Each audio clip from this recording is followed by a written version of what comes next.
പഞ്ചാരക്കൊല്ലിയിലെ നരഭോജിക്കടുവയെ വെടിവെച്ച് കൊല്ലാൻ തീരുമാനം. കൊല്ലപ്പെട്ട രാധയുടെ കുടുംബത്തിന് 11 ലക്ഷം രൂപ ധനസഹായം നൽകുമെന്ന് മന്ത്രി ഒ ആർ കേളു അറിയിച്ചു. നാട്ടുകാരുടെ വലിയ പ്രതിഷേധമാണ് മന്ത്രിക്ക് നേരിടേണ്ടി വന്നത്.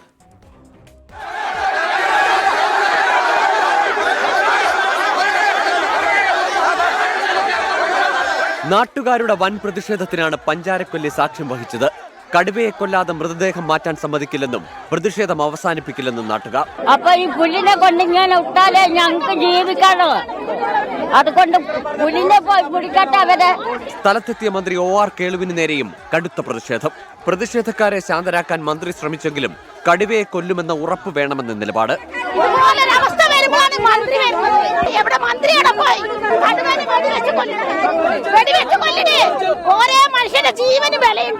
കടുവനെ നമുക്ക് കൂട് വെച്ചിട്ടോ മയക്ക് വെടി വെച്ചിട്ടോ അടിയന്തരമായി പിടിച്ച് ഇതിനെ ഒഴിവാക്കണം. ആദ്യം അതാണ് ചെയ്യേണ്ടത്. അതാണ് ജനങ്ങളുടെ വികാരം. പ്രിയദർശിനി എസ്റ്റേറ്റ് ഓഫീസിൽ വനംവകുപ്പ് ഉദ്യോഗസ്ഥരുമായി മന്ത്രി കൂടിക്കാഴ്ച നടത്തി. പുറത്ത് പ്രതിഷേധം തുടർന്നു. ഇതിനിടെ കടുവയെ വെടിവെച്ചു കൊല്ലാനുള്ള ചീഫ് വൈൽഡ് ലൈഫ് വാർഡന്റെ ഉത്തരവ് പുറത്ത്.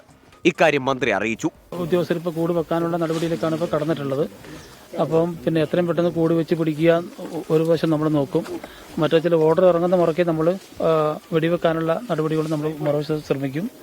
ഇതോടെ പ്രതിഷേധത്തിന് താൽക്കാലിക ശമനം. പിന്നാലെ മൃതദേഹം മാനന്തവാടിയിലെ വയനാട് മെഡിക്കൽ കോളേജിലേക്ക് മാറ്റി. കടുവയെ വെടിവെക്കുന്നതുൾപ്പെടെയുള്ള നടപടികൾക്കായി northern circle chief forest conservator KS ദീപയെ ചുമതലപ്പെടുത്തി. കടുവാ ഭീഷണിയുടെ പശ്ചാത്തലത്തിൽ സുരക്ഷയ്ക്കായി പ്രദേശത്ത് ദ്രുതകർമ്മ സേനയെ വിന്യസിക്കും. വിദഗ്ധ ഷൂട്ടർമാരും വെറ്ററിനറി ഡോക്ടർമാരും ജില്ലയിലെത്തും. എന്നാൽ ഈ പ്രദേശത്തുകാരുടെ ആശങ്കയ്ക്ക് ശാശ്വത പരിഹാരം എപ്പോഴുണ്ടാകുമെന്ന ചോദ്യമാണ് ബാക്കി. മനു ദാമോദരനോടൊപ്പം അഭിജിത്ത് മുഴക്കുന്ന്, 24 വയനാട്.